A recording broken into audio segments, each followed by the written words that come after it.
Servus, hallo und herzlich willkommen zu einer ganz besonderen Ausgabe unseres 1:1 Talks zum Jahresende, weil wir einen ganz besonderen Gast bei uns haben. Thomas Müller ist hier. Thomas, vielen Dank für deine Zeit. Thomas, Jahresende, ich habe es angesprochen, es wird natürlich ein bisschen kälter im Dezember, man muss sich wärmer anziehen, es wird frisch am Platz draußen.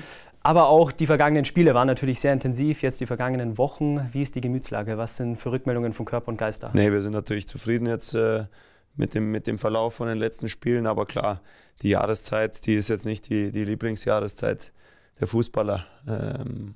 Aber wir sind es gewohnt, draußen zu arbeiten.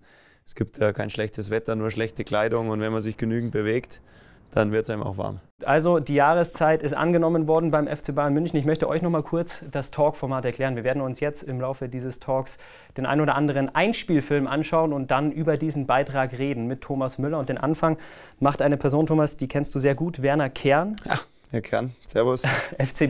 FCB-Nachwuchsleiter. Ich glaube, ich weiß noch, ich erinnere mich noch an die ersten Vertragsverhandlungen.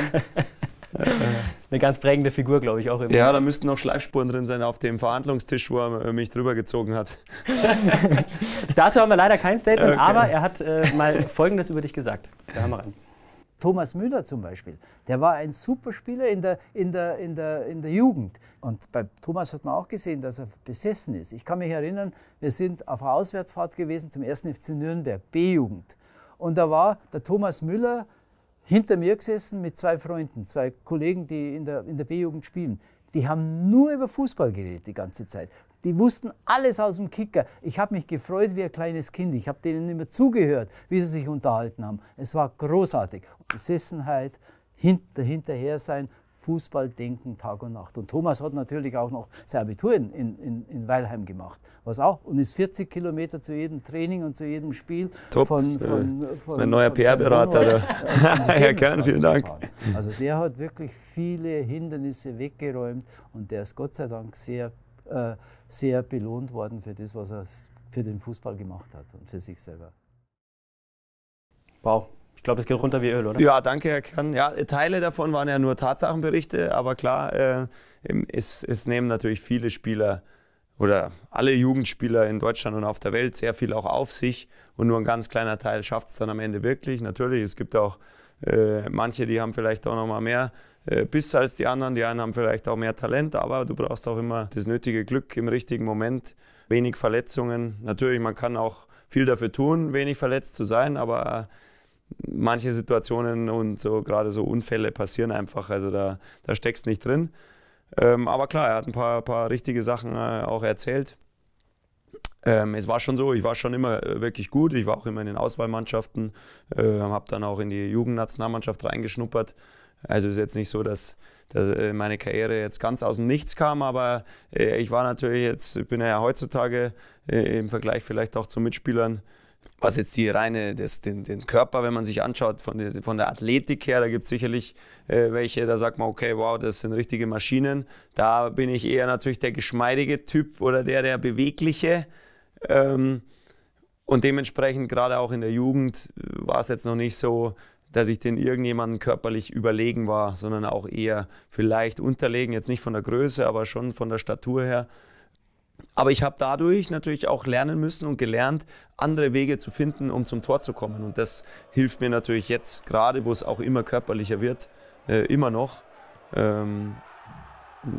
Damals musste ich eben schon mit Spielintelligenz, mit Cleverness, natürlich auch mit dem Zusammenspiel der Mitspieler, mit Timing, Reaktionsschnelligkeit, mir meinen Weg dann zum Torerfolg bahnen, ob für mich selber oder für meine Mitspieler. Und ja, klar, dass es dann bei Bayern zum Profi reicht,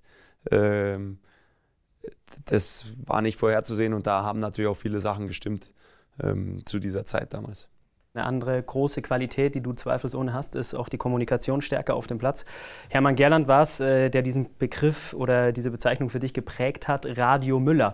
Und was er damit im Detail meint, ich glaube, das hat die Corona-Phase ganz gut gezeigt, und das wollen wir uns mal anschauen.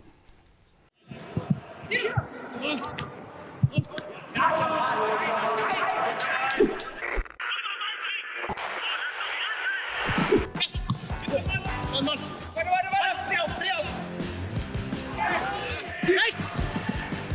Andere rechts!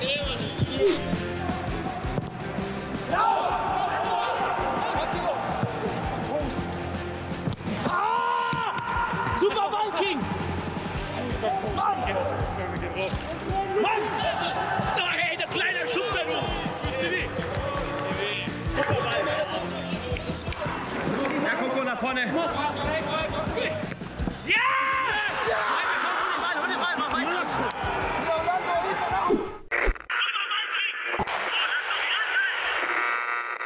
Immer wieder schön zu sehen. Ich hatte das Glück, das mitzuerleben während der Geisterspiele und es war tatsächlich faszinierend, wie oft und intensiv man dich auf dem Platz gehört hat. Wie nimmst du das wahr?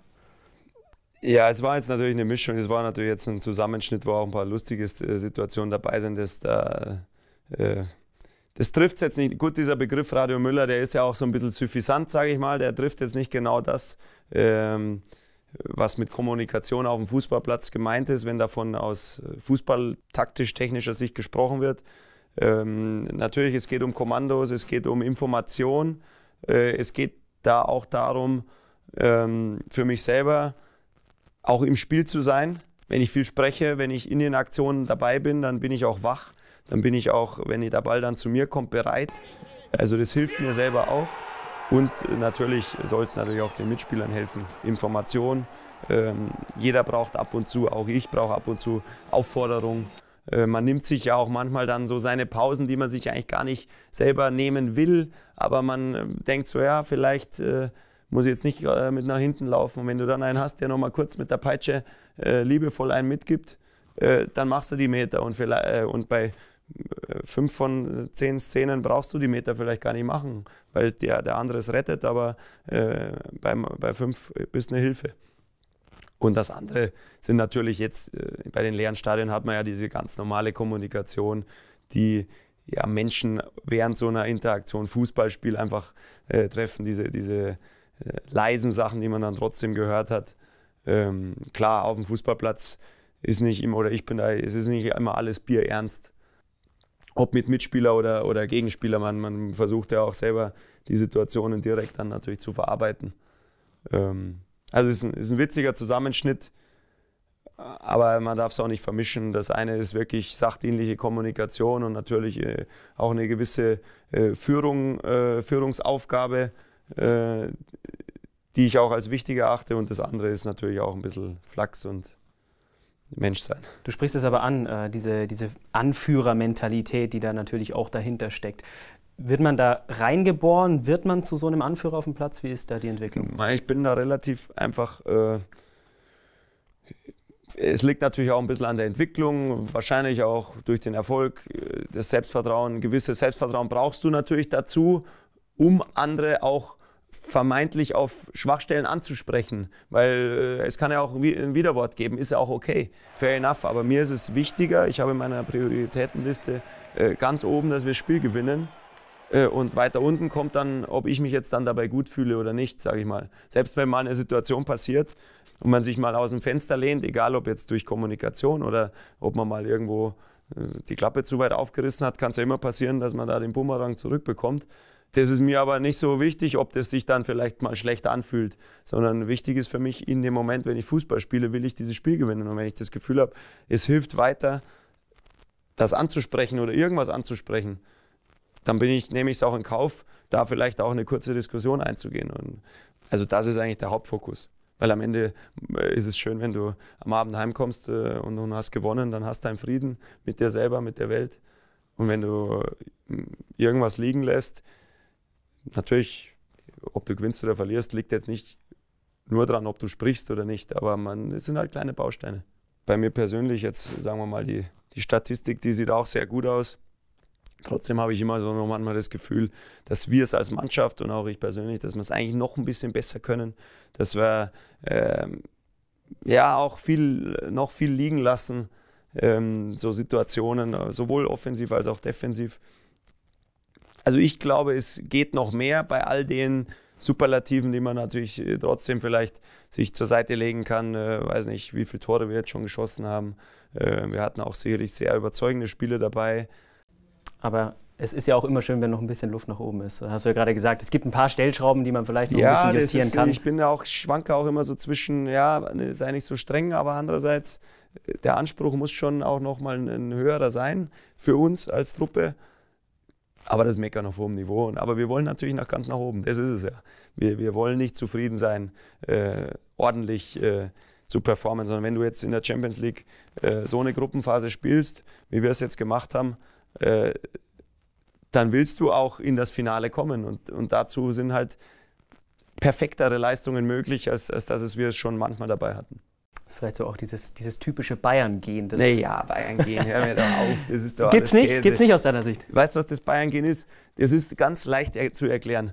Das Bayern-Gehen, das entsteht dadurch, dass die Spieler, die sich bei anderen Vereinen durchsetzen, die besten Spieler, die kommen zu Bayern. Und die haben sich ja aus einem gewissen Grund durchgesetzt bei anderen Vereinen, weil sie einerseits Talent haben und natürlich auch Talent im Kopf, sich gegen Widerstände durchzusetzen. Und wenn diese Spieler, diese Ansammlung an Spielern dann zum FC Bayern natürlich kommt und bei uns spielt, dann ist es ja logisch, dass diese Truppe vielleicht widerstandsfähiger ist als Spieler, die in anderen Vereinen erst diesen Weg noch gehen müssen. Und deswegen kommt es immer mehr zu Situationen, wo man danach von den Bayern-Gehen spricht. Aber eigentlich ist es nur, dass die besten Spieler hier spielen. Das ist auch unser Anspruch.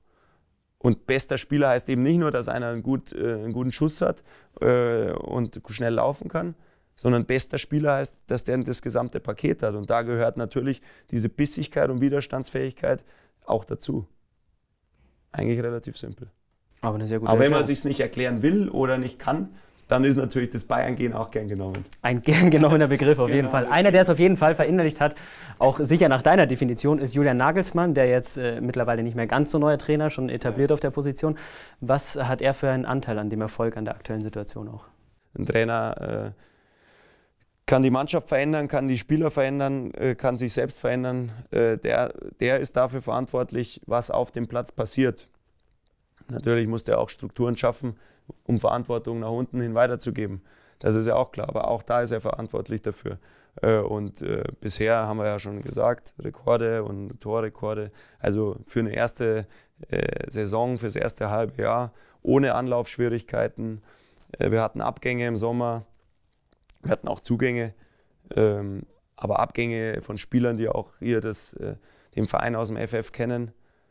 Also kann man schon zufrieden sein, wie es bisher gelaufen ist, aber gut, du hast jetzt das Bayern-Gehen in der DNA gesagt, Julian ist einfach auch ein Mensch, der erstens nach Erfolg strebt und auch was dafür tut und dementsprechend sich auch nicht zufrieden gibt. Und er hat natürlich auch das Skillset, was du als Trainer brauchst, das hat er sich erarbeitet oder vielleicht hat er schon immer gehabt, das weiß ich nicht. Gegner zu analysieren, die eigene Mannschaft dementsprechend vorzubereiten und er hat natürlich auch gute Spieler zur Hand. Ist ein guter Mensch, kann gut mit uns umgehen und deswegen funktioniert es, denke ich, bisher ganz gut. Aber ich glaube, dass für die ersten Monate war schon mal ein sehr gelungener Einstand. Ich glaube, das teilen sehr viele. Ich glaube, das teilt auch ihr da draußen, dass es sehr, sehr gut läuft. Da kann man zuversichtlich sein. Und dann auch hoffentlich zufrieden in die Winterpause gehen. Weihnachten, wichtiges Thema. Wie läuft es bei Familie Müller zu Hause ab? Ja, also ich hoffe natürlich, dass wir wirklich jetzt noch gewinnen. Und ja, ich genieße die freie Zeit genauso, wie ich die intensive Spielzeit auch genieße. Ja, nicht jede Sekunde, also gibt auch sehr viele unangenehme Momente. Genieße ich dann auch die Zeit daheim und gut, ich bin es ja jetzt schon gewohnt. Ich habe ein sehr stabiles Umfeld. Das hat sich jetzt die letzten Jahre nicht wirklich verändert und habe da gute Erfahrungen gemacht. Auch wenn es mal kein Training gibt, wenn ich ein paar Tage in Folge zu Hause bin, da gab es noch nie wirklich Ärger, sondern da kommen wir gut zurecht, sowohl mit meiner Frau als auch mit meinen Kumpels. Deswegen wird eine schöne Zeit. Sehr schön, die hast du dir auf jeden Fall absolut verdient. Thomas, das war es auch schon wieder Jawohl, mit dem Talk heute. danke. Vielen, vielen Dank. Wir hoffen, euch hat es genauso gut gefallen. Wir hoffen, ihr seid auch das nächste Mal wieder mit dabei beim 1:1 Talk. Das war's für dieses Jahr. Danke, Thomas Müller. Schöne Zeit, Schöne frohe Weihnachten. Und bleibt gesund, das ist das Allerwichtigste an der Stelle. Absolut. Dankeschön.